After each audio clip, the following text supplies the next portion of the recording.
आप कहना चाहेंगे इस पर? देखिए, अरावली का जो मुद्दा है उस पर कल केंद्र सरकार ने आदेश निकाले हैं जो और उनको ये दिखाने की कोशिश की गई है कि जैसे केंद्र सरकार अभी एक आदेश निकाल रही है कि अभी नए माइनिंग के कोई पट्टे नहीं दिए जाएंगे। ये आदेश तो सुप्रीम कोर्ट के आदेशों की अनुपालन है।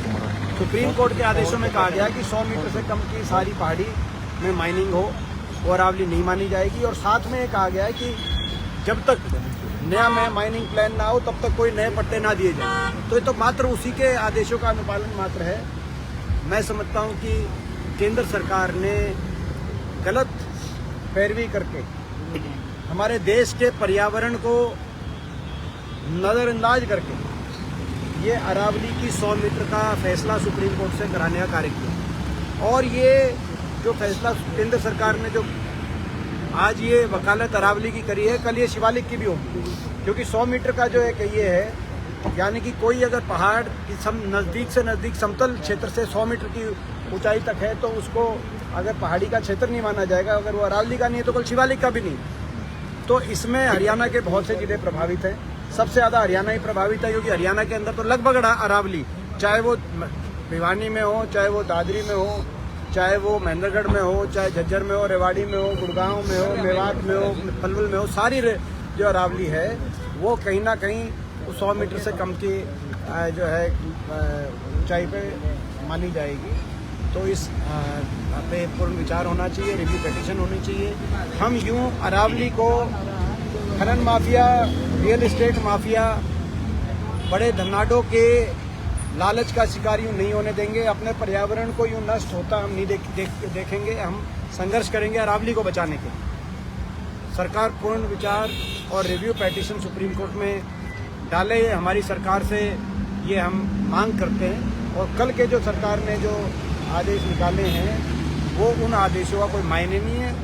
उनको सरकार अगर दूसरी तरीके से प्रस्तुत करती है लोगों के बीच में तो कहीं ना कहीं सरकार की नीयत पे और ज्यादा प्रश्न चिन्ह है। सर, हरियाणा विधानसभा सत्र था, बड़े दुर्भाग्य की बात है कि हरियाणा में कांग्रेस के 9 विधायकों को सस्पेंड किया गया। किसी भी सत्तारूढ़ दल को विधानसभा अध्यक्ष के माध्यम से यूं विधायकों को सस्पेंड करने का कोई औचित्य नहीं है। विधायकों को सस्पेंड कोई कर सकता है तो लोग सस्पेंड कर सकते हैं। लोगों ने तो चुन के भेजा इनको, इन विधायकों को चुन के भेजा है लोगों ने विधानसभा में। ये मुद्दे उठाएंगे लोगों की, और ये सारे मुद्दे जो उठाए गए विधानसभा में उनका कोई जवाब नहीं दिया।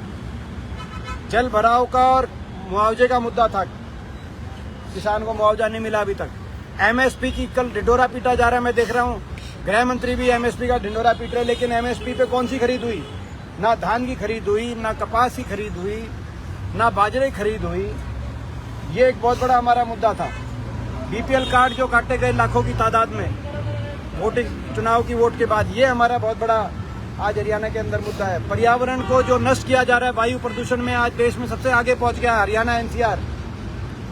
और ऊपर से अरावली पे यूं माइनिंग की जो जल्दी अरावली खोला जा रहा है, ये एक बहुत बड़ा मुद्दा था जिसका जवाब नहीं दिया गया। तो ये सारे मुद्दे थे आज, मगर इन मुद्दों की तरफ तो ध्यान दिया ही नहीं सरकार ने। कानून व्यवस्था घोटाले की भी कोई करते नहीं। धान घोटाले का बहुत बड़ा मुद्दा था, कानून व्यवस्था का बहुत बड़ा मुद्दा था। ये मुद्दे उठाने हमारे विधायक अगर सस्पेंड किए जाएंगे तो मैं बता दूं इस सरकार को कि ये प्रदेश की जनता स्वीकार नहीं करेगी, क्योंकि केवल प्रदेश की जनता को अधिकार है किसी को विधानसभा से सस्पेंड करने का या किसी को विधानसभा में भेजने का। ये 9 के 9 जो कांग्रेस के विधायकों को सस्पेंड किया गया है, ये प्रदेश की जनता को स्वीकार्य फैसला नहीं है। बांग्लादेश में हिंदुओं पर अत्याचार को लेकर के ये बार बार हमने सदन में बात उठाई है, मैंने भी उठाई है, ये प्रियंका जी ने भी ये बात उठाई। बांग्लादेश के अंदर जिस तरीके से वहाँ पर हिंदू समाज के लोगों पर यूं जो है सारी तरह से अत्याचार किया जा रहा है, ये सरकार उसकी सुध ले। साथ में बांग्लादेश की जो स्थिति है वो गंभीर बन चुकी है। ये